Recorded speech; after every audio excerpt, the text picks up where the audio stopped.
Good morning, Alex and friends. I'm Grace. Today is Wednesday, September 24th, 2025, and you're listening to Alex's News.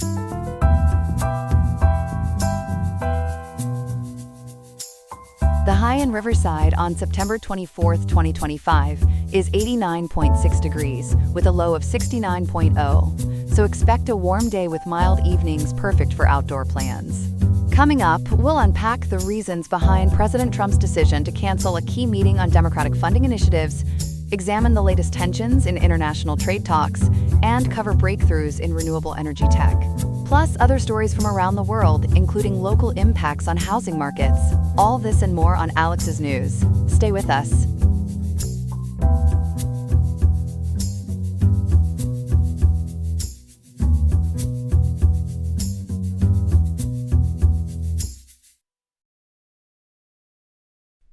Good morning, everyone. We're starting today's broadcast with a critical story out of Washington, escalating tensions over government funding that could lead to a federal shutdown in just 6 days, on September 30th. With me to break it all down is our Washington correspondent, Ethan. Ethan, this seems like another high-stakes standoff. What happened with that canceled meeting between President Trump and Democratic leaders? That's right, Grace. Yesterday, September 23rd, President Trump abruptly pulled the plug on a planned Oval Office sit-down with Senate Minority Leader Chuck Schumer and House Minority Leader Hakeem Jeffries. It was set for this Thursday, September 26th, and according to sources familiar with the talks, it was meant to hash out a short-term funding extension to keep the government humming and avoid chaos like furloughs for federal workers or disruptions to Social Security and national parks. But Trump nixed it after calling their demands, quote, and end quote, unserious and ridiculous, as first reported by CNBC in their article published at 10:01 a.m. Eastern Daylight Time and updated later that afternoon. Wow, canceling before it even starts. That's like bailing on a blind date before the appetizers arrive. So what's the bigger picture here? Why are we even facing this shutdown risk? The root of this mess is Congress failing to pass the 12 annual appropriations bills needed to fund the government for the fiscal year starting October 1st. Instead, they've been relying on a continuing resolution, or CR, which is basically a temporary band-aid to keep things running without a full budget. Negotiations have hit a wall over ideological clashes, especially on healthcare.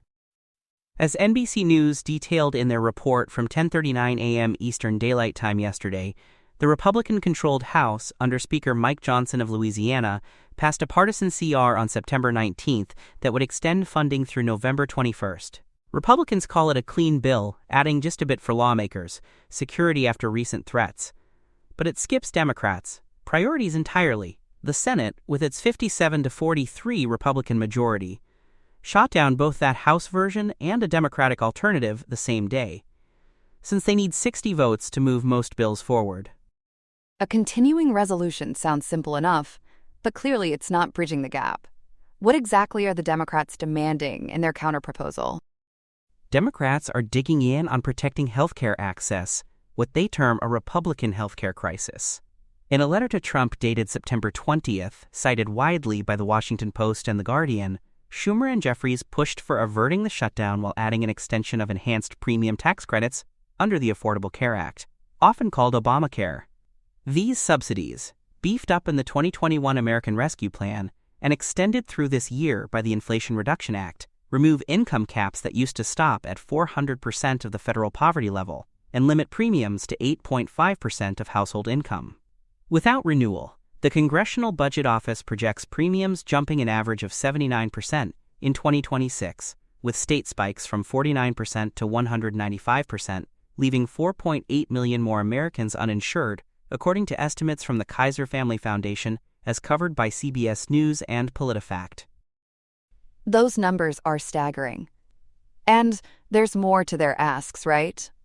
Something tied to that big bill Trump signed earlier this year?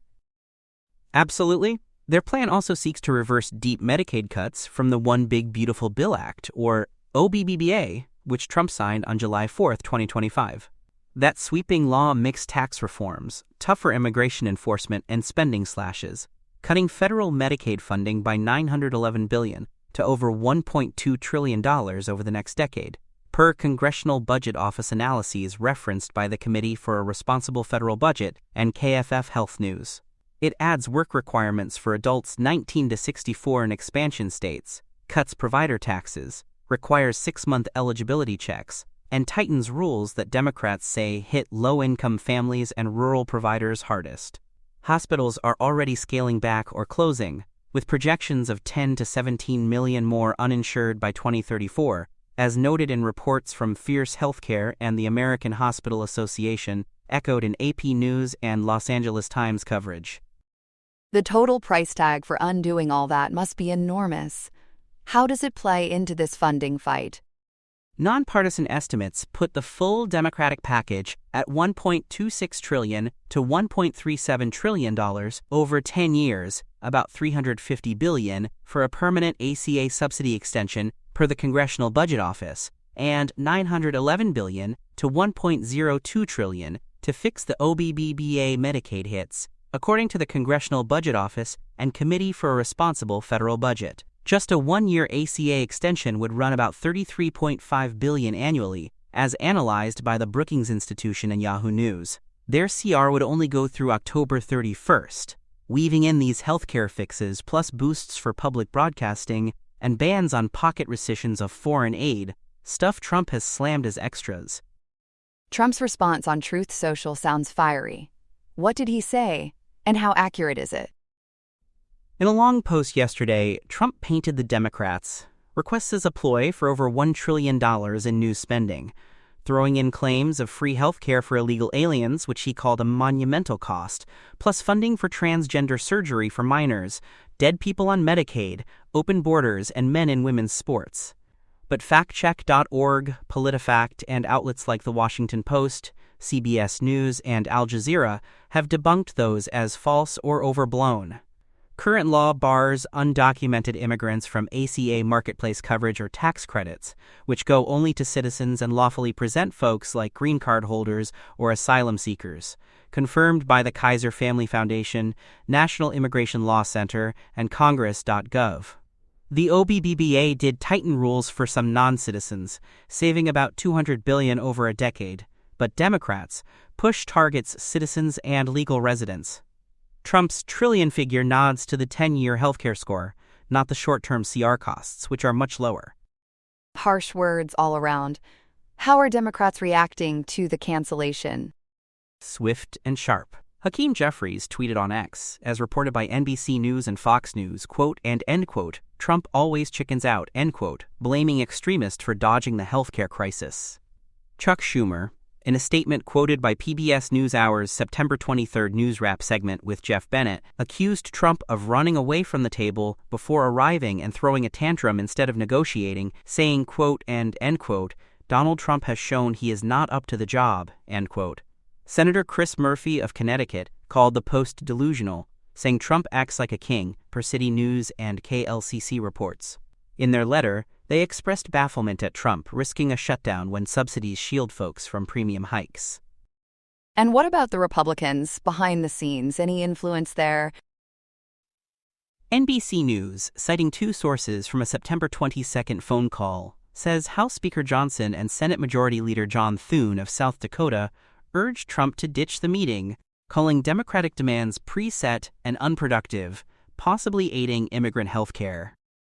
Johnson's office wouldn't comment. Thunes pointed to the White House. Trump cracked the door slightly, saying he'd talk if Democrats embraced principles in a letter and acted like true patriots, but as of this morning, no movement. The timing feels brutal, with Congress on break. Lay out the schedule. It's Rosh Hashanah recess Senate's out until September 29th, House stretching past October 1st per House.gov, Senate.gov, and Politico Pro calendars. That leaves just 2 legislative days before the deadline, echoing past brinkmanship that sparked shutdowns in 1995 to 96 and 2018 to 19, as noted by the Pew Charitable Trusts and Committee for a Responsible Federal Budget. PBS NewsHour warns a shutdown starts October 1st, idling 2.1 million federal workers and non-essential services. Federal employee unions like AFGE via Miami Herald and AA.com.tr flag economic hits of $1.2 billion per week in lost productivity. This shutdown showdown is putting real pressure on a bipartisan fix. But finger-pointing rules the day. Democrats say Trump owns it. Republicans claim fiscal defense against radical overreach. Outlets like The Guardian, Los Angeles Times, and CBS News caution it could erode trust and worsen healthcare woes as 2026 ACA open enrollment nears. For now, that September 30th clock is ticking with no end in sight. Thanks for that thorough rundown, Ethan. Stay with us as this unfolds. Here are some other headlines. The U.S. Secret Service says it pulled the plug on a clandestine telecom web in the New York tri-state area that was SIM-ly staggering. More than 300 SIM servers and over 100,000 SIM cards clustered within 35 miles of the UN headquarters, with enough juice to potentially jam 911 calls and knock out cell service across New York City. The network surfaced during a probe into telephonic threats against senior U.S. officials this spring.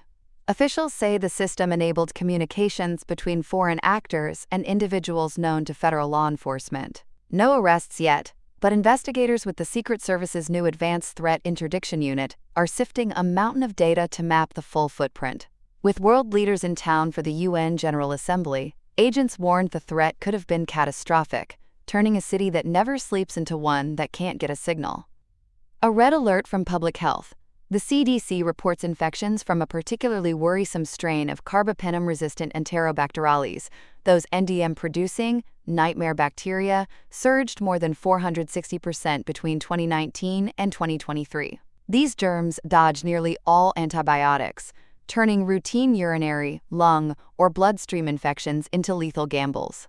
Once mostly tied to care abroad, they're now making the rounds stateside, with signs of spread from hospitals into communities. The CDC is urging clinicians to step up infection control and expand testing, because when bugs won't budge, treatment can be a shot in the dark. In Georgia, a Medicaid program meant to pave pathways may be paved with paperwork. A GAO review finds the state's work requirement plan, Georgia Pathways to Coverage, spent about $54.2 million on administration versus $26.1 million on actual medical care from fiscal 2021 through mid-2025, with the feds footing nearly 90% of admin costs. Watchdogs flagged weaknesses in federal oversight, including CMS approving branding and media strategy at a richer match than seemed allowable. Enrollment? Fewer than 500 people in the first 15 months, far short of the 25,000 projected for year one. State officials cite legal delays for high upfront costs and slow sign-ups. Republicans pitch Georgia's plan as a model for national work rules slated for 2027, while critics, including Senators John Ossoff and Raphael Warnock, who requested the probe, call it costly and ineffective. Georgia remains the only state running such a requirement.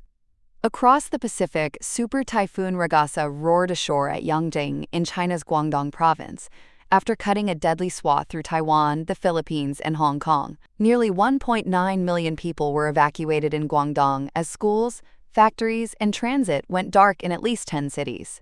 Taiwan reported at least 17 deaths after a barrier lake overflowed in Hualien. The Philippines counted at least 10, many fishermen lost to fierce seas.